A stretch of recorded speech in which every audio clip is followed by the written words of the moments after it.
I actually had it 4-1 Reyes. Oh, God, no. What is wrong with you? How did you do that? I can tell you exactly how I did that. You gave him the fourth round? Yes, I did. Okay, why? Yep. He did more damage in the first part of the round than he did towards the end. Than Jon did. Jon walked. No. You're the reason why I started watching fights like this. Good. I'm going to let you know. Good. You're finally. Hopefully, you'll start learning something. Damn it. Well, I have it 4-1. Apparently, I haven't because I had him winning. I had him winning rounds 1 through 4. Even though Jon was walking him down, Jon was pushing the pace, Jon didn't land the significant strikes throughout those rounds. Tell me, what does that walking him down mean in the fight? Nothing. It doesn't mean shit unless you're throwing something. There you go. Yeah, unless you're scoring. Yes, and he wasn't scoring. He wasn't scoring anything more significant than what Dominick Reyes was. I'm going strictly based off of, I'm going strictly based off of our conversations, you and I. I started watching fights the way that you told me to because that's the way the judging system should be ran. It should be. Look, just because you're putting pressure and you're not throwing things, I got to agree with you. I hate agreeing with you. It drives me insane. I hate it. You're learning that I am right. Most of the time. Not all the time. Not all the time. Not all the time. I admit I'm not right all the time. But how did you have it? I mean, because I had it 4-1 going based off of what your criteria was. I definitely, watching the fight, no doubt, easily the two easiest rounds are the first round and the fifth round. First round goes to Dominick Reyes. Fifth round goes to Jon Jones. Yep. Okay. Second round, it's actually, in my opinion, the closest round of the fight. But there's a moment within it about, I'm guessing when I'm saying the seconds here, but about 45 seconds left in the round. You see Dominick Reyes throw a combination that lands, and you see him hurt Jon Jones. You see Jon starting to back off, and then you see him going after him, and he takes that round from that point, and it was a close round. I might have even had Jon a little bit up, but he takes it from that point. Dominick Reyes wins the second round, and then easily Dominick Reyes wins the third round. Thank you. I thought the fourth round was, I thought, okay, yes, go ahead. Sorry, go ahead. No, go ahead, man. It's all right. So for me, I felt the third round was the closer of the 4 rounds. I had Dominick for sure winning the fourth. I had him for sure winning 1, 2, 1 and 2. I thought 3, you could place an argument that Jones had put the pressure on throughout the rest of and was able to land some good shots in the end of the third. Through the end of the third, probably like 2.5 minutes on, he was kind of putting the pressure as well as kind of landing stuff. Nothing significant, but Dominick landed the earlier stuff in the round that kind of stunned Jon a little bit. And then he had some leg kicks towards the end that, they were solid leg kicks. Yep. He did. I mean, one of the things that Dominick did from the very beginning of the fight that worked well for him is when Jon would try to kick, he would return something to attack that kick, and he attacked Jon's legs. Smart game plan. Yeah, I don't want to call it a robbery. It's not a robbery. It's not a robbery, and that's the problem. People get into this whole thing of, oh my God, because you want someone to win, and I understand you want someone to win, and I'm not blaming you for wanting someone to win, but there's enough people on the other side in the same fashion. It is not it's a close fight, and it was a close fight. And this is the difference. I'm just going to be flat out honest.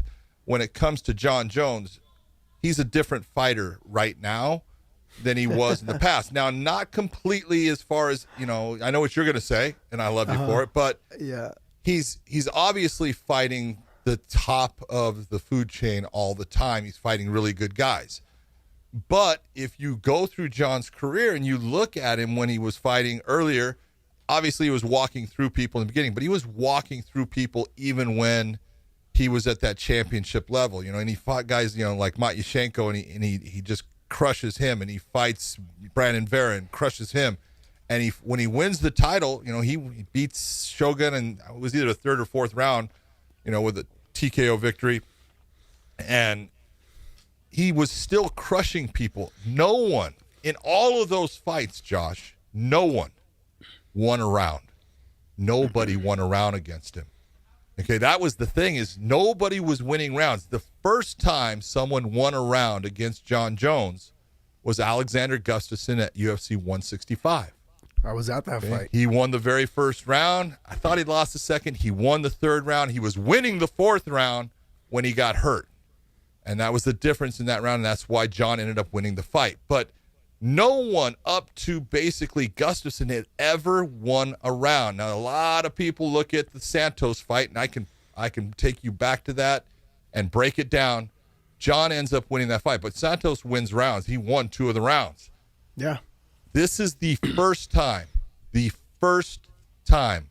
I have ever looked and said, that guy that he's facing, he won 3 of those rounds. Dominick Reyes, in my opinion, and you can argue with it, but my opinion, and I kind of know the criteria for judging, okay? Kind of wrote it. So I think I have a pretty good idea that Dominick Reyes won the first 3 rounds. Jon, he gets the 4th because Dominick gets tired, and he starts eating heavier shots, and you see him backing off of them, and that's what causes him the problem. In the 5th round, it's just more of the fatigue. And that's, as you know, fighting a 5-round fight, that is not easy. And when it's the first time, your first time, against a guy that people are saying could be, the greatest of all time, or, he's definitely the greatest light heavyweight of all time, and you look and you go, the pressure that's on him, I can understand why he gassed. And you could tell he was in good shape because he moved throughout that fight. Yeah. Yeah. So it wasn't like, he wasn't prepared. He was. It's just eventually all those shots and everything that you're doing, it starts to take its toll, and the pressure is part of that toll. Oh, you know what I'm going to say. Now go ahead, man. It's all right. Look. You're going to start talking about picograms.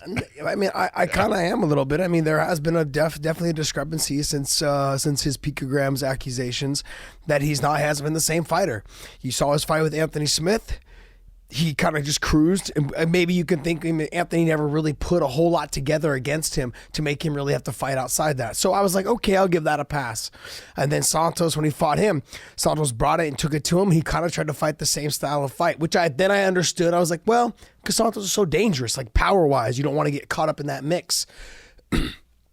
But then this fight was the same exact style, where he was getting hit with some big shots. He got rocked a couple times. He got hit and he got hurt. Like, I really feel that I've seen this before in people.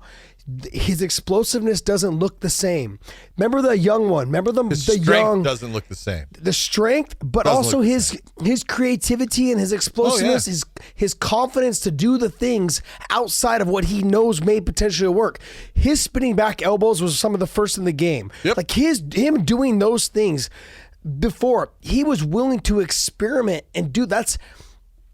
I've seen it with too many fighters. You look at guys like Phil Baroni, who the speculation is he's abused for years, and the fact he was a bodybuilder. Come on, you know that he was using. So let's so to say that though, but here's the thing: to look at his body physically looks fine.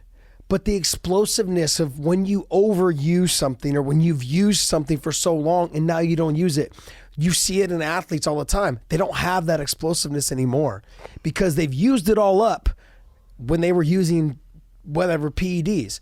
And I feel like he's not as fast.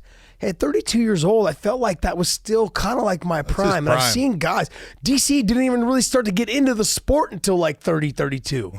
Like, you know what I mean? Like, that's somebody who has never touched anything in his life. Looks like Kung Fu Panda.